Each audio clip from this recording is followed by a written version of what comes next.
Hello guys, എല്ലാവർക്കും പുതിയൊരു വീഡിയോയിലേക്ക് സ്വാഗതം. ഞാനിന്ന് വന്നിട്ടുള്ളത് ഒരു പുതിയൊരു പ്രൊഡക്റ്റ് പരിചയപ്പെടുത്താൻ വേണ്ടിയിട്ടാണ്. എല്ലാവർക്കും വളരെ ഉപകാരപ്രദമായൊരു പ്രൊഡക്റ്റാണ്. ഒരു ഹെയർ ഓയിലാണ്. ഞാനത് ഉപയോഗിച്ചിട്ട് എനിക്ക് അതിൽ നിന്ന് നല്ലൊരു റിസൾട്ടാണ് കിട്ടിയത്.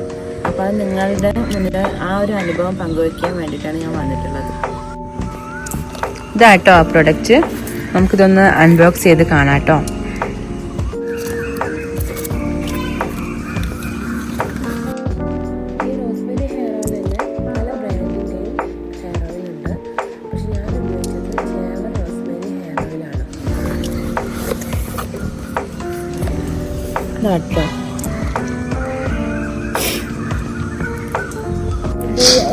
റോസ്മേരി ഹെയർ ഓയിലാണ്.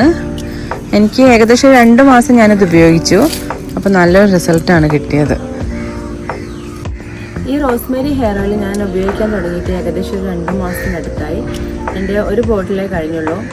ഉപയോഗിച്ച് ഏകദേശം 2 ആഴ്ച കഴിയുമ്പോഴത്തേക്കാണ് നമുക്ക് നമ്മുടെ മുടിയിലെ മാറ്റങ്ങൾ കാണാം കേട്ടോ. ഈ ഓയിൽ എനിക്ക് ആദ്യമായിട്ട് പരിചയപ്പെടുത്തി തന്നത് എൻ്റെ അടുത്ത വീട്ടിലുള്ള ഒരു ചേച്ചിയാണ്. ചേച്ചി ഉപയോഗിച്ച് ചേച്ചിക്ക് നല്ല റിസൾട്ട് കിട്ടിയപ്പോഴാണ് എൻ്റെ അടുത്തത് പറയുന്നത്.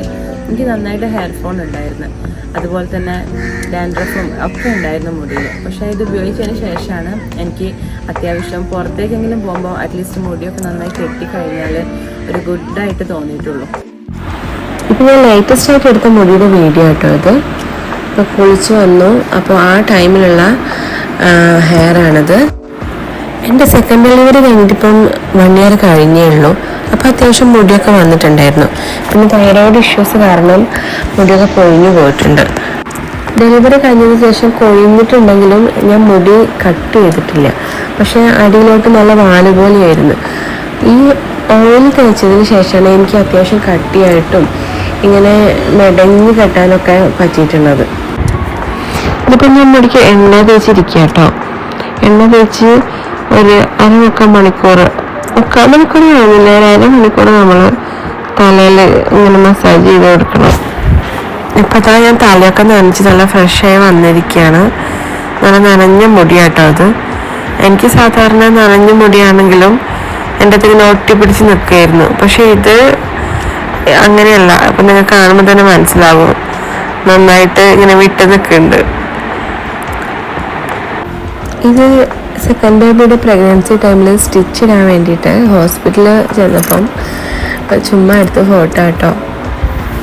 ഇത് ഡെലിവറി ഒക്കെ കഴിഞ്ഞിട്ട് എനിക്ക് വന്ന മുടിയാണ്.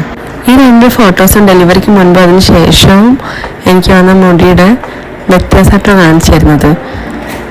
പക്ഷേ ഇപ്പോൾ ഇതിലും മുടി എനിക്കുണ്ട്. അത് ഇപ്പോൾ ഈ കാണുന്ന മുടി റോസ്മേരി ഹെയർ ഓയിൽ ഉപയോഗിച്ചതിന് ശേഷം എനിക്ക് വന്ന മുടിയാണ്. നിങ്ങൾ കാണുമ്പോൾ തന്നെ മനസ്സിലാവുന്നില്ല, കാരണം നല്ല തിക്കായിട്ടുണ്ട്. പിന്നെ പെട്ടെന്ന് വന്ന മുടിയായത് കാരണം ഞാൻ അറ്റം വെട്ടി കൊടുത്തിട്ടൊന്നുമില്ല. അപ്പോൾ അതിൻ്റെ ഒരു പോരായ്മയുണ്ട്. ഈ ഒരു പ്രൊഡക്റ്റിന് കുറേയേറെ ഗുണങ്ങളുണ്ട് കേട്ടോ. ഒന്നാമത് എന്താണെന്ന് വെച്ചാൽ നമ്മളെ എത്ര ഉള്ളു കുറഞ്ഞ മുടിയാണെങ്കിലും കുറച്ച് ബുഷായിട്ട് തോന്നിപ്പിക്കും. അതേപോലെ തന്നെ കുറച്ച് നീളമുള്ള മുടിയായിട്ട് തോന്നിപ്പിക്കും. അങ്ങനെയൊക്കെയുള്ള കുറേ ഗുണങ്ങളുണ്ട്. ഇതൊരിക്കലും പ്രൊമോഷൻ വീഡിയോ ആയിട്ടൊന്നും ആരും കാണരുതേ. കാരണം ഈ ഓയിൽ ഉപയോഗിച്ചതിന് ശേഷം എനിക്ക് വന്നിട്ടുള്ള മുടിയിലെ മാറ്റങ്ങൾ അതൊന്ന് നിങ്ങളെ അറിയിക്കണം, അത്രേ ഞാൻ ഉദ്ദേശിച്ചിട്ടുള്ളൂ. കാരണം എന്താ വെച്ചാൽ എനിക്ക് ആദ്യമായിട്ട് വന്ന ഒരു മുടിയിലെ മാറ്റമാണ്. എനിക്ക് നല്ല മുടി ഉണ്ടായിരുന്നു, പിന്നെ ഞാനത് കട്ടൊക്കെ ചെയ്തു, ആകെ കൊളായി അങ്ങനെ തന്നെ പറയാം. പക്ഷേ പിന്നെ എനിക്ക് ഇതുപോലെ വളർന്നിട്ടുണ്ടായിരുന്നില്ല. തിക്ക് ഉണ്ടായാലും വളർന്നിട്ടുണ്ടായിരുന്നില്ല. പിന്നെ കൊഴിച്ചിലൊക്കെ തുടങ്ങി, തൈറോയ്ഡ് വന്നല്ലോ. അപ്പോൾ അതിന് ശേഷം പിന്നെ എനിക്ക് ആ പഴയ മുടി തിരിച്ചിട്ട് ഒരു ഫീലാട്ടോ വരുന്നത്. ഒത്തിരി പേര് എന്നോട് ചോദിച്ചിട്ടുണ്ടായിരുന്നു എന്താ രഹസ്യം. അപ്പോൾ ഒന്നും ഞാൻ പറഞ്ഞില്ല, കാരണം നമുക്കത് ഓക്കെ ആവോ വർക്കാവോ എങ്ങനെയാണെന്ന് നമുക്കറിയില്ല. അപ്പോൾ അതുകൊണ്ട് ഞാൻ പറഞ്ഞു ഇല്ല, താനേ വളരുന്നതാണ്. നന്നായിട്ട് കൊഴിയുന്നേയും കണ്ടപ്പോൾ ആർക്കും അത്ര സംശയമൊന്നും ഉണ്ടായിരുന്നില്ല. പിന്നെ ആരടുത്തും ഞാൻ പറഞ്ഞിട്ടുണ്ടായിരുന്നില്ല, ഒക്കെ ഒരു വീഡിയോ ചെയ്ത് പറയാമെന്ന് വിചാരിച്ചു. അപ്പോൾ ഗൈസ്, ഇത്രയുമാണ് എനിക്ക് ഓയിലിനെ പറ്റിയിട്ട് പറയാനുള്ളത്. നിങ്ങൾക്ക് വീഡിയോ ഇഷ്ടപ്പെട്ടെന്ന് കരുതുന്നു. ഇഷ്ടമായിട്ടുണ്ടെങ്കിൽ എല്ലാവരും ലൈക്ക് ചെയ്യുക, ഷെയർ ചെയ്യുക, കമൻറ്റ് ചെയ്യുക, സബ്സ്ക്രൈബ് ചെയ്യുക. അപ്പോൾ ശരി. നമുക്ക് ഇന്നൊരു വീഡിയോ ആയിട്ട് വീണ്ടും കാണാം. Okay, by.